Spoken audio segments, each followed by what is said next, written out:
Hello everyone.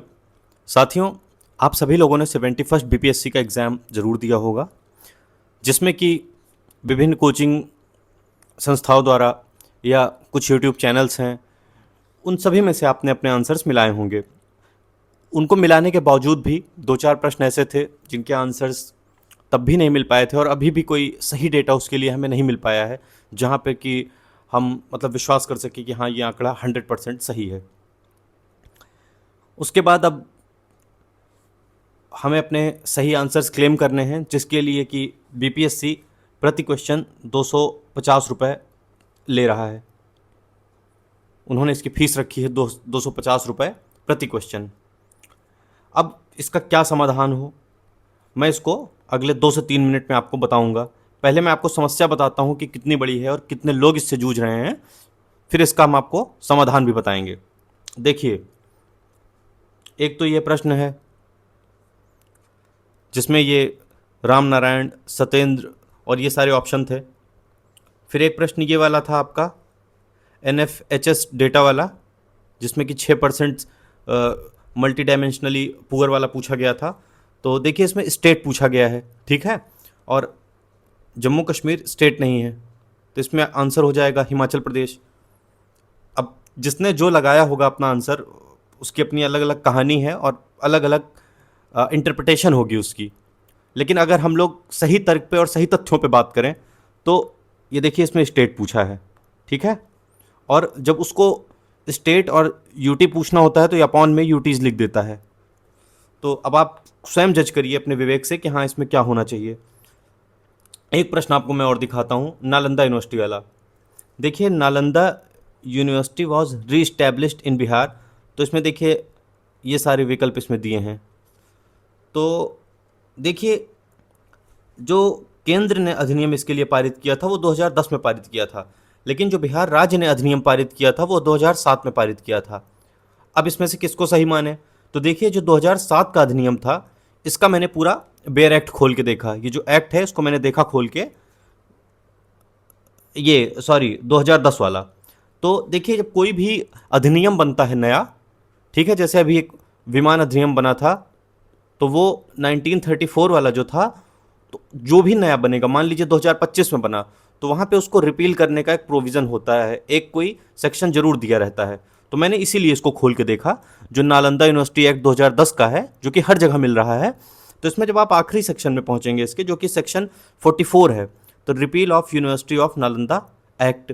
तो अगर ये नालंदा नालंदा यूनिवर्सिटी एक्ट है, ठीक है, तो repeal of university of Nalanda, देखिए दोनों में अंतर है। ये है यूनिवर्सिटी ऑफ नालंदा और ये है नालंदा यूनिवर्सिटी एक्ट, ठीक है। और ये बात आप ध्यान रखिएगा कि बाकी जो विषय होते हैं आप उसमें इधर उधर कर सकते हैं, लेकिन जो कानूनी चीज़ें होती हैं उसमें शब्द बहुत मैटर करते हैं। तो यहाँ देखिए, द नालंदा यूनिवर्सिटी एक्ट है, ठीक है, और ये है यूनिवर्सिटी ऑफ नालंदा। अब आप ये मत करिएगा कि इसमें आप अपने हिसाब से इसको इंटरप्रेट करने लगिए।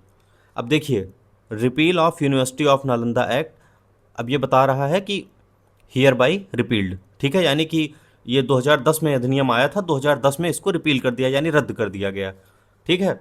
अब इसमें आगे बताया जा रहा है कि जो भी अपॉइंटमेंट्स की गई हैं, जो भी ऑर्डर्स इशू किए गए, जो भी डिग्री वगैरह दी गई बच्चों को, तो क्या वो भी सब रद्द कर दिए जाएंगे? नहीं, उनको नहीं रद्द किया जाएगा, ठीक है, वो सारी एज इट इज़ बनी रहेंगी।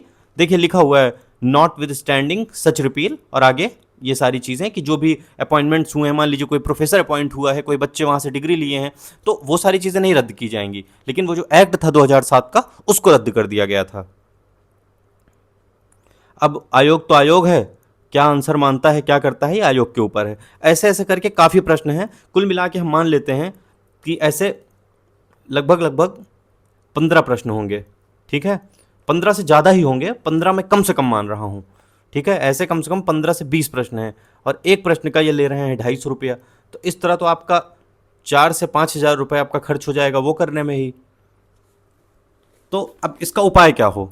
इसका उपाय ये हो कि 20 से 25 लोग, 100 लोग, 200 लोग ऐसे जो है इकट्ठा हो जाएं, जो कि हर व्यक्ति बांट ले कि हम 20 लोग, एक क्वेश्चन ये है, इसको करेंगे, हम 20 लोगों का ग्रुप क्वेश्चन नंबर 2 है, इसको करेंगे। जो क्वेश्चन नंबर 2 है उसको 20 लोग उस पर शिकायत कर दें, 20 लोग इस पर शिकायत कर दें, इस तरह से 20-20 का ग्रुप बन जाए, ठीक है, 20-20 लोगों का ग्रुप बन जाएगा, टोटल 300 से 400 लोग होंगे, ठीक है। इसी उद्देश्य से एक ग्रुप बनाया गया था जिसमें कि लगभग 13,890 सदस्य हैं इस समय, जिसमें कि 13,890 सदस्य हैं।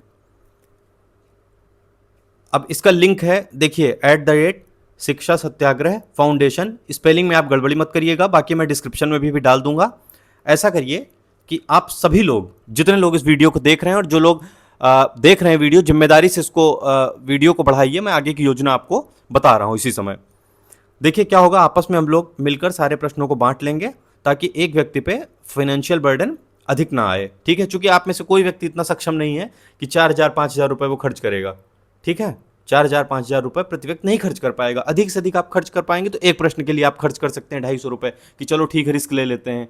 आप में से बहुत लोग ऐसे हैं जो 250 रुपया भी नहीं खर्च कर पाएंगे। भाई आपको परिवार से पैसा लेना है, कोई ये तो है नहीं कि आप कमा रहे हैं, हाँ, लेकिन जैसे कुछ लोग हैं इसमें से जो जॉब में हैं, ठीक है, मैं ऐसे बहुत सारे लोगों को जानता हूँ।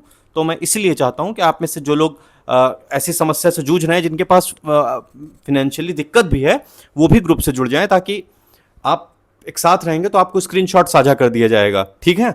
अगर आप कल को बीपीएससी में क्लेम करते हैं या हाईकोर्ट वगैरह जाना हुआ, तो आपके पास अगर वो स्क्रीनशॉट रहेगा किसी और का भी, ठीक है, तो भी आप लाभान्वित होंगे।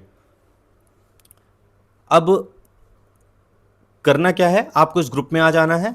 ये ग्रुप खुला हुआ है, आप आराम से, हम लोग ऐसे लोगों का ग्रुप बना लेंगे जिनके मतलब ये ये रेज करना है, अपने ऑब्जेक्शंस रेज करने हैं, ठीक है। और आप तक स्क्रीनशॉट शेयर कर दिया जाएगा। अगर आप नहीं भी ऑब्जेक्शन रेज कर रहे हैं तो आपके पास वो स्क्रीनशॉट सुरक्षित रहेगा, जिससे कि भविष्य में अगर पूछा जाता है कि हाँ आपने ऑब्जेक्शन रेज किया है या नहीं किया है, तो अगर आप किसी एक क्वेश्चन पे भी ऑब्जेक्शन रेज किए रहेंगे और बाकी आपके पास स्क्रीनशॉट रहेंगे तो भी आपका काम चल जाएगा। क्योंकि देखिए, मैं ये बात इसलिए कह रहा हूँ क्योंकि अगर कोई गलत प्रश्न है तो उसका लाभ सभी अभ्यर्थियों को मिलता है, और कोई प्रश्न सही है तो फिर जितने लोगों ने सही किया है उतने लोगों को ही उसका लाभ मिलेगा, ठीक है।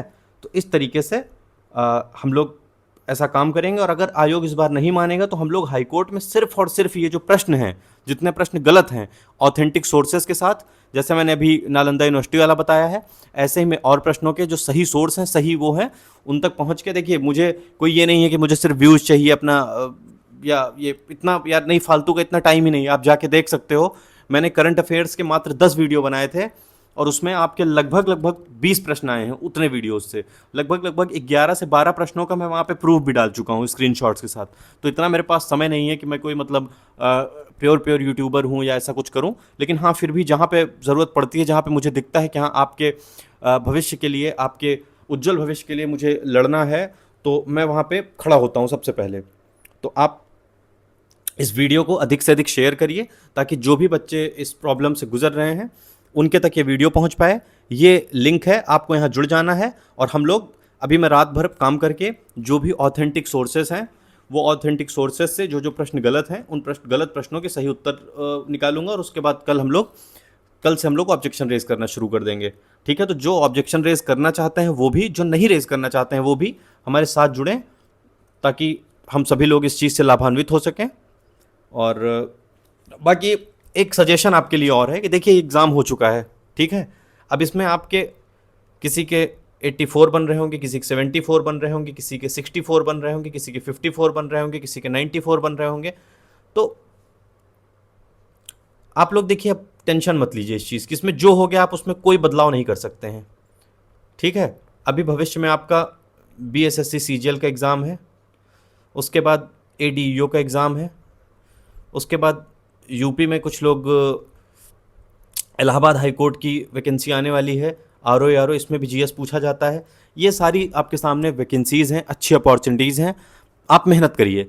आप जो आपका एग्ज़ाम हो गया उसको भूल जाइए, उसमें आप कहीं कोई परिवर्तन करना संभव नहीं है आपके हाथ से। और यदि आप के 84-85 के आसपास बन रहे हैं, इससे प्लस बन रहे हैं, तो आप लोग मेंस के लिए पढ़ाई करिए। कट ऑफ के लिए मैं एक वीडियो बना दूंगा, कल सुबह वीडियो बनाऊंगा, ठीक है। मैंने सारे प्रश्न एनालाइज कर लिए हैं, कौन से प्रश्न कठिन थे, कौन से सरल थे, किसमें कितना सही हो सकता है, किसमें कितना गलत हो सकता है। मैं उसका एक डिटेल्ड कल एक वीडियो आपको दे दूंगा। मुझे समय नहीं मिलता है कि मैं कट ऑफ हटॉफ के यार वीडियो बना पाऊँ, लेकिन फिर भी मैं बना दूंगा। ये आवश्यक था।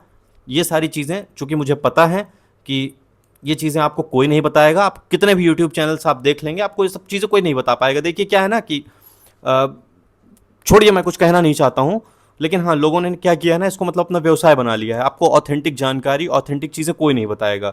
अब नालंदा यूनिवर्सिटी एक्ट में कोई कहीं से स्क्रीनशॉट निकाल रहा है, कोई कहीं से स्क्रीनशॉट निकाल रहा है, कोई विकिपीडिया का निकाल रहा है। तो देखिए, आपको ऑथेंटिक चीज़ें मैं प्रोवाइड करता रहा हूँ, आगे भी प्रोवाइड करता रहूँगा। अब सभी लोग पहली बात तो चैनल से जुड़ जाइए। आगे की जो भी लड़ाई होगी, आपको सिर्फ आप तक इन्फॉर्मेशन पहुंच जाएगी। आपको पहली बात तो इस लड़ाई का हिस्सा नहीं बनना है, ठीक है? क्योंकि इसमें सब में क्या होता है यार, अच्छा समय खराब हो जाता है। ये आपका गोल्डन समय, आप इसमें पढ़िए। कोई भी ऐसी सूचना होगी जिससे आप लाभान्वित होने वाले होंगे, तो मैं आपको ज़रूर से ज़रूर बताऊंगा, जैसे कि आज मैंने आपको बताया है। बहुत बहुत धन्यवाद। हम लोग मिलते हैं अगले वीडियो में। और हाँ, डिस्क्रिप्शन में लिंक है, आप उस चैनल से आके जो ये शिक्षा सत्याग्रह फाउंडेशन, ये देखिए इसका ये है, इसको मैं डिस्क्रिप्शन में भी डाल दे रहा हूँ, ठीक है? इससे आप अवश्य से अवश्य जुड़ जाइएगा, ठीक है? और किसी और ग्रुप से मत जुड़िएगा। इसमें 13,890 के आसपास सदस्य हैं, 92, 95, 94, बट घटते बढ़ते रहते हैं। तो आप इसमें आके जुड़ जाइएगा, ताकि आपको सही जानकारी मिले और हम लोग आगे इस पर सही कार्य कर सकें मिलके। चलिए, बहुत बहुत धन्यवाद।